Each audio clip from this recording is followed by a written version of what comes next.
เอากราบสบายดีแล้วก็สวัสดีพ่อแม่พี่น้องพังลาวพังไทยกันเบอร์สู่ผู้สู่คนพ่อแม่พี่น้องมื้อนี้ก็มาอัปเดตเฮือนวันแล้วก็ไอ้แก้วกันคือเก่าพ่อแม่พี่น้องเนาะบรรยากาศเฮือนเพิ่นก็ดีพ่อแม่พี่น้องเนาะโอ้ประเทศอย่างเนาะพ่อแม่พี่น้องเนาะโอ้สบายดีเด้อโดยสบายดีโอ้เพิ่นอนามัยเฮือนแล้วได้พี่น้องเอ้ยแต่ว่าทางเฮือนเพิ่นก็ยังบ่ฮู้มือยอขึ้นเนาะยอเสาหั่นนะพี่น้องเนาะว้าวพี่น้องเนาะงามขนาดไม้เพิ่นเนาะเลยเพิ่นก็ขยันได้พ่อพี่น้องเนาะขยันเก็บกระปุกกระป้องเนาะพ่อพี่น้อง FC เพิ่นก็ย่องเอื้อยเพิ่นว่าโอ้เอื้อยเพิ่นดุเด้ขยันดุมันพ่อพี่น้องแบบนี้ก็สุดยอดแล้วเพิ่นว่าเพิ่นก็เก็บกระปุกกระป้องเนาะพ่อพี่น้องอันนี้ก็เฮาก็ติดตามวิถีชีวิตของเอื้อยเพิ่นเนาะนี่สุดยอดพ่อแม่พี่น้อง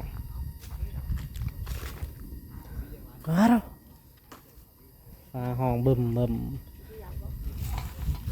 เตรียลบ้านเขาเอิ้นว่าเตรียลพ่อแม่พี่น้องเนาะ กระปุกกระปองนี่อยู่ไทยนี่เป็นราคาเหรอแต่ว่าอยู่บ้านเขาซื้อแต่อันนั้นกระปองอันนั้นสปอนเซอร์ซื้อแต่ว่าขวดอันนั้นเขาบริซื้อขวดยางขวดแบบนี้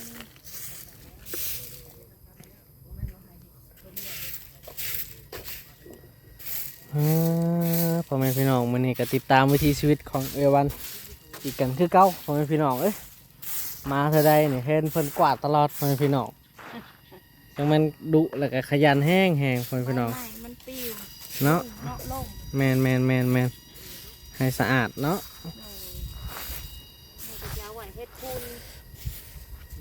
ขี้เลื่อยโอ้คักได้เลยกาแฟอันนี้ขี้เลื่อยนี่นะเพิ่นกวาดแล้วเพิ่นกับให้มันเฝ้ากันได้เผาให้มันแล้วก็เฮ็ดเป็นฝุ่นแมนเฮ็ดฝุ่นนี่โอ้คักอะไรแมนโอ้สุดยอดพ่อแม่พี่น้องมื้อนี้เคยวันเพิ่นก็ดุขนาดพ่อแม่พี่น้องเอ้ย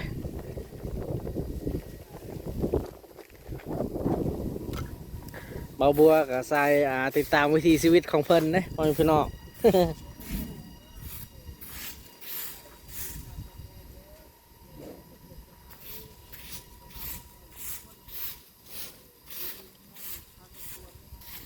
FC เพิ่นก็ย่องเอื้อยเพิ่นก็เนาะพ่อแม่พี่น้อง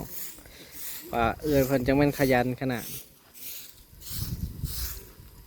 อย่างได้เดือนจะคลองอย่างมันลกยันงูยันเงี้ยวขึ้นแน่นมันลกแม่งไอ้ยังกะอยากมายุ่งและส่วนหลายเนาะเอื้อยเนาะแม่งบงกือมันขึ้นโดยอาจจะ3 นาทีพี่น้อง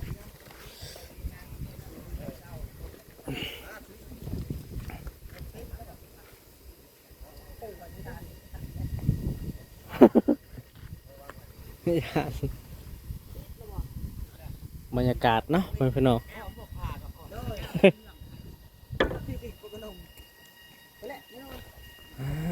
พอไหมพี่น้องมันนี่ก็ติดตามวิถีชีวิตของเอวันก็ได้เนาะเจ้าเบิร์นบ่บันเช่นที่เชื่อ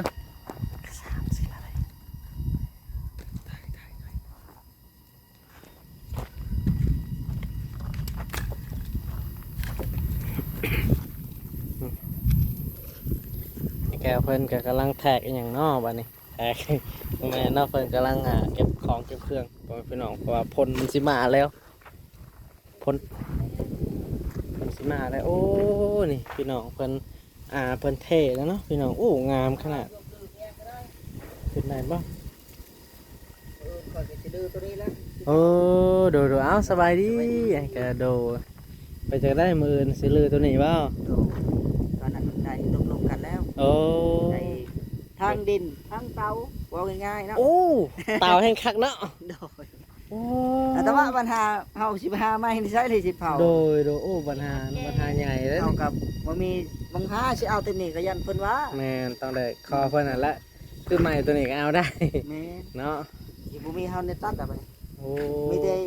ควานก็สิบ่มี เนาะควานก็บ่มีคันมีควานกับแบบเศษนะเอาง่ายๆคือแบบไม้เศษ บ่ก็บ่ว่าเราสิขายเนาะโทษว่าเถือกัน เฮ็ด พอได้ ๆอันนั้นเนาะ ดังเองนะ ดังเองเนาะคันว่าอัน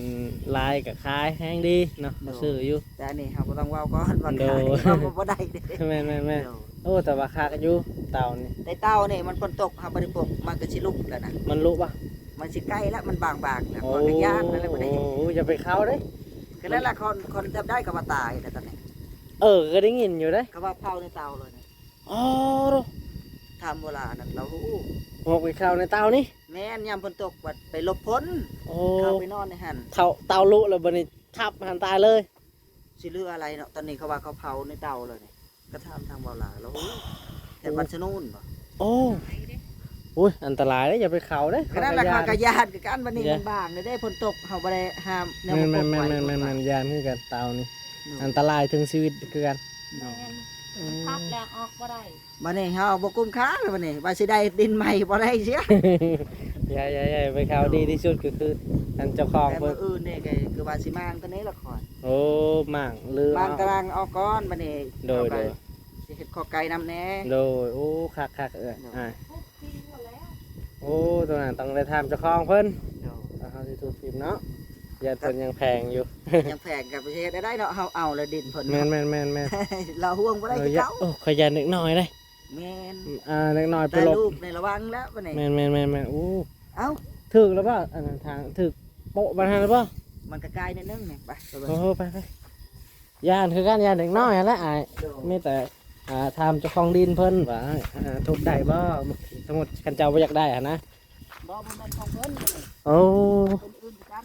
โหถึกเป๊ะเลยนะ นั่นน่ะลักคอยหมดน่ะ เอาถึกข้างหลังพอดีถึกเนาะ ก็เลยไปนิดนึง โอ้เต่าเห็นป่ะพี่น้อง คือว่าเต่ามันอยู่ข้างใน โอ้เต่ามันอยู่ทางในเขาญาติหันละอย่าเด็กน้อยไปลบนะฮะเนาะโอ้ ดีใจเฮาได้แล้ว ดีใจว่า ผู้ใหญ่ใจดีมาสวยเนาะ โอ้ คอยก็บ่คิดบ่พันว่าสิได้ซำนี้ โดยคันไปซื้อในลายแสนเลย แม่ เพราะว่าอันนี้คันว่าเฮาไปซื้อเบิดอันนี้ก็ลายอยู่เด้ โด เพราะว่ามันอยู่ในตัวเมืองแน่ โดแต่อันนี่เพิ่นให้ซำนี้เนาะ โดยเพราะว่าเพิ่นใจดีเนาะ แน่ ถือว่าโอเคละคักฮะ โดย ดินอันนี้พอเฮาถมกันมา เขา ก็ รักษาคือเก่าผู้ใหญ่เพิ่นสวยเนาะเขา โด ก็บ่ ย เฮ็ดอีหยังดอก โดย คือว่ามีดินก็หากินปกติคือเก่าเล แม่ ยหาปูหาปลามากินพอเลี้ยงได้ก็ปวดเองให้ลูกให้ละ ผู้ใหญ่เพิ่นโดย ซื้อดินเฮ็ดนาแห้งคักเนาะ โดย พอแบบสะดวกสบายในการดำรงชีวิตของเฮา โดยถ้ามีก็สาธุ โดยก็จังได้กะบ่บัวก็ดีใจนำอายเพิ่นเนาะพ่อแม่พี่น้องเนาะก็อายเพิ่นก็ได้ดินแล้วก็อู้ แต่มื้ออื่นอีกสิว่าสิลงมือดื้อมันนั่นนะ ลือแล้วก็อันนั้นเนาะ โดย ปักหลักเลยว่า ก็เพิ่งเฮ็ดข้อไก่นำก็ ปัก เฮ็ดอันนี้นำ โอ้ แม่น โดย ก็นั่นไก่ก็สิบ่มีหมองนอนก็ท่านฝนตก เนาะพอฝนตกโอ้ยามนี้ก็แม่นอยู่ แม่น ยามนี้ก็ฝนสิตก ข้อไก่ข่อยทั้งแรกว่าก็สิห้ามไปห้ามมา โอ้ มื้อนี้ข่อยบานมันนักสะเบิ่งพังดินเลย พังดินเลยเนาะ เอามอเตอร์ท่านนะ แม่นเพราะว่าดินเฮาจะละตัวนี้เนาะสมมุติว่า อันแรกไปเฮ็ดทุกคน โอ้ เฮ็ดให้ลูกเพื่อเฮาถมดิ โดยคักอยู่ แต่เฮ็ดข้อไก่ก็ประมาณนี้นั่นละ แม่นเพราะว่าเฮ็ดข้าวไก่ก็ต้องได้บางทีก็มีดินถมเนาะ มื้อนี้ยามตอนเย็นก็เข้าไก่ยังบ่อันนั้นเฮาก็จับให้มันเข้า โอ้สุดยอดแสดงว่ามีเดินเลยนะทางเขาเอิ้นว่านาบ้านนะได้เนาะคักแล้วคักสุดยอด ให้ก่อยปิ้นก็ปิ้นไปพุ่นน่ะเนาะ โดย ก็บ่เป็นหยังเฮาได้แหละ โดย ก็รักษาคือเก่าตามปกติ แม่น โดย โอ้คักคนพี่น้องเนาะ โดย เป๊ะทางนั้นเนาะ นั่นแหละปักหลักตัวนั้นก็ ตัวนี้น่ะตามรักตัวนี้เนาะ แม่นข่อยก็ขุดไว้ตอนนั้นก็ข่อยก็ไปวัดขุดไว้นะ เจ้าของเพิ่นมาแล้วบ่มาแล้วเนาะมาเมื่อกี้บ่ โดยก็เพิ่นวัดก็วัดนํกันเนาะเขาก็เลย เอาไว้รักนี่ละ อันนี้มันดินเพิ่นเบิดเลยเนาะ พูนฮอดพุ่น ดินเพิ่นก็ได้เนาะ โดยทำนี่ก็สระอันนี้ก็ซ้ำไปถึกดินเพิ่นนั่นแหละแต่เป็นสระล้วน โอ้อันนี้บ่ โดย สวรรค์หนองสระนี่สิที่ดินเพิ่นเบิดแต่ว่าก็ เป็นสระรวม แปลว่าเป็นสระรวมเลย แม่นแต่บ่เขาบ่ได้เลี้ยงปลาธรรมชาตินั่นแหละใครหากินก็หากินได้ โอ้คันเฮามีเงินหลายเนี่ยเฮาปล่อยนี่ก็พอได้ แต่ กิน ว่าปล่อยคือเขาว่าเขาเอาญาติให้เขาปล่อยบอกข่อยโอ้ เนาะคัน ปล่อย เขา ให้อยากปล่อยปลาแล้ว ปล่อยไปว่าเฮากิน บัด เอ นี้ ง เขา เนาะ ปล่อยปุ๊บเขามาเอาเขาสิว่าเฮาอีกว่าเฮาห่วงเขาน่ะ แม่นก็ แม่น หัวหน้าจะซุ่มไปแล้ว แม่นโดยแม่นอยู่ บัดนี้ตอนนั้นก็จังสบันเนาะเป็น เดี๋ยว เอามาขายอู ฮะ นรังกีอู ปวนนั่งไว้ แกบอกอูลีป้าต้องพี่น้องป้าหาไปเบิ่งเต่าไปขอยันเด็กน้อยเนาะพี่น้องยัน โดย ยันลูกอ้ายและมาแอบมาซ้อนอันนี้ ว่าหยามแล้วนี่ เพิ่งยัด ฝนตกน่ะ โอ้ น่ะมันสิน่าซำได ฮาดพ่อแม่พี่น้องนี่แหละคือธุรกิจ นี่ก็ลุกแล้วเลยมันตกลงคำบอกนี่พวกนี้ อันนี้แหละพี่น้องเขาเอาของงานเตาดำเตาถ่านมันแต่ แต่ว่าวหลายเห็นถ้าเผาเฮาก็ได้ไล่ล้านอยู่ประมันจัก2-3หลายเอาไปได้เต็มเตานี่เนาะเฮาเผา โอ้ได้อยู่ได้2 ล้านต่อเทื่อหนึง3 ล้านโอ้ แต่เฮาก็สิเอาหยังอีก แม่น สิเอาหยังไปแก่ แม่นบ่มีร ร ถ ถ บ่ ไทย มี ก็ ลาง บ่มีหยังก็บ่มีเครื่องมือบอกก็บ่ โอ้โดยโอ้ สิว่าเอาไม้เพิ่นเท็ดนี่ เพราะว่าคันไม้เสร็จแบบนี้ได้อยู่ได้ ได้ เพิ่นบ่ห่วงดอกไม้แบบนี้แต่ก็บ่ฮู้ แต่เฮาก็คือว่าเนาะเฮาก็บ่มีเครื่องมือ แม่น สิเอาหยังตัดล่ะบัดนี้ แม่นสมัยนี้เงินแบบว่า โอ้ เงินมันเป็นนั่นนี่เลยเงิน แต่เฮามีอีกเถื่อจักรสตินบ่ตัดเนาะ โดย นี่แบบนี้มันเป็นในเขตเฮา แม่นได้นี่ ได้ แบบนี้ได้อยู่ผม นี่พวกไม้ติวไม้หยังเฮาก็ตัด โอ้ กระบอกกระบอก ปอมกระป๋อมพ่อแม่พี่น้องมันคืออะไร ไก่คอยอยู่นี่นะมันนอนได้ โอ้โดย แม่นซอง บ่ไม่ติวนะครับว่าเพิ่นบ่ทูนี่แฮงมันใหญ่จังไดนี่ก็เป็นราคาอีกมันมีอันนั้นอีกได้อ่ะ นี่แต่ว่าเฮาก็คิดว่าเฮ็ดอันนั้นเนาะคือแค่บ่ถูกแล้ว โอ้เฮ็ดข้าวไก่นั่นนี่แล้วป่ะ ก็คอยว่าสิเฮ็ดอีฝุ่นบัดนี้เพื่อเฮาทมเด้ โอ้ สิ โด ท ย มฮอดฝุ่นเดี๋ยวฝุ่นฮอดฝุ่น หรือว่าตัวนี้บ่เอาก็ได้นี่กอกบอกนี่บ่แม่นหยังดอกมันห่มค่อยมัก แต่เดี๋ยวตอนนั้นจะเฮาก็เอาไม้อีก แม่นห่มนี่ค่อยมักได้ ได้ ห่ คิ ม ดคือกันน่ะ แม่น คอยสิว่าบ่ให้เขาเอาคือถมก็ใช่มันแล้วเนาะ แม่นเพราะว่าบ่แม่นหยังดอกค่อยมักมันห่มตัวนี้ฮะ ปัดช่วงจังได๋เฮาก็ตัด แม่ ตัด น ลงให้มัน แม่น ต่ำๆนั่นน่ะเป็นปุ่มคัก โดยแม่มันเพราะว่ามัน บัดนี้เฮาก็มาก็เย็นเด้ แม่น โอ้ ดีแต่ว่าอยู่บ้านเฮาเขาเอิ้นเขาแบบว่า เขามักแบบว่านิยมเขาว่านั่นนะ แม่น มักกระบอกนี่ต้นกระบอกนี่บก อะไร นี่ มั บ น กท้อง ใหญ่ เขา ได้ เดี๋ยวว่าแต่ว่าเขาว่าค่อยคักได้สำหรับค่อยมักเกินคักสะดวกสบายแบบว่าเขามันโฮมดีนะเอาง่ายๆโอ้ไก่เจ้ากันเนาะนั่นนี่เนาะ แม่นครั้งแรกพุ่นจะบิดบ่มือนั้นมือแรกๆเพิ่นเอามาให้น่ะเพิ่นเอาต้นบกตัวนั้นเหมือนว่า โอ้ดู บัดนี้รอบ2เพิ่นออนอยู่พุ่น รอบ3มันเคยติดหมู่บัดนี้มันอยู่ใกล้ อยู่ใกล้ๆนั่นนี่เลย ๆแม่นมันนอน โอ้พี่น้องเห็นบ่คักคนพี่น้อง แต่สิปล่อยให้มันนอนข้างนอกกับวัดไก่เฮาก็สิบ่คักเอ๊ะหมู่พัดข้างขอกเนาะ แม่น อยากให้มันอยู่ดีแน่ แม่น นิดนึง โดย บ่ใครว่าเห็นบ่มันนอนทุกโต แม่ นอนได้2โตติด สอง พูด โอ้ช่องโต๊ะมันนอนนี่เนาะ โด โอ้คักคนพี่น้อง บางคนก็ว่าดีไก่นอนต้นไม้ แม่นเพราะมันสะอาดดีเนาะมันไกลกับบ่อนั่นเลย แต่มีเพื่อนมันก็ดีคือกัน แม่นโดยว่าให้มันนอนระบบระเบียบเนาะ โดย ก็สิประมาณนี้พ่อแม่พี่น้องเฮาก็มาถามไทยถามแก้วเพิ่นพ่อแม่พี่น้องเนาะไอ้แก้วเพิ่นก็ได้ดินตัวทางนี้แล้วเนาะพี่น้อง โดย เพิ่นซื้อเนาะผู้ใหญ่ใจดีเพิ่นเนาะโอ้คักอ่ะสะดวกสบายบัดนี้เนาะเพราะว่าปลูกหยังก็ได้เบิดเพราะว่ามันกว้างเด้ คอยได้ ปลูกเล็กๆน้อยๆพอได้กินนั่นล่ะ แม่นแม่นแม่นแม่น ให้เฮาก็บ่เฮ็ดเกี่ยวกับเฮาก็บ่ได้กิน โดแม่ พอได้อาศัยในครอบครัวเอง โด ว่าสิให้คนอื่นก็เฮาก็ว่าบ่ได้เนาะ แม่ เอาเรื่องต่อ โอ้คักแหละคักสุดยอดเนาะ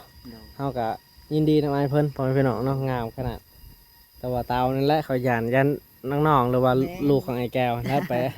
คอยก็คิดอ ไป ยากดู อัน คือ นะ กัน ไปหลบไปลีนะเนาะพี่น้องอย่ามัน มันนี่เขาลิ้นน่ะเราก็เห็นแล้วมันฮอดที่ได้เดิน แม่เด็กน้อยมันก็ปกติอยู่แล้ว ก็บ่ว่าไปนะ แม่ ลูกไปลูกอันนั้นก็คือกันนั่นแหละ โด มันไปเข้าในหันเทื่อย่อวัฒนาเฮาว่านั่นเนาะ แม่นกะโอเคพ่อแม่พี่น้องเนาะเรากลับมาสัมภาษณ์ทางไอ้แก้วเพิ่นพี่น้องเพิ่นกะพามาเบิ่งดินพี่น้องก็งามดินเพิ่นเนาะพ่อแม่พี่น้องเนาะเอากะสิได้ปิดคลิปก่อนพ่อแม่พี่น้องเพราะว่าฟ้าเลื่อมแล้วพี่น้องเนาะเอาจังได้กะอำลาพ่อแม่พี่น้องเนาะสวัสดีครับสบายดีพี่น้องบ๊ายบายง่ายๆพ่อแม่พี่น้องถ่ายคลิปก็ได้เนาะ ไปบ๊ายบาย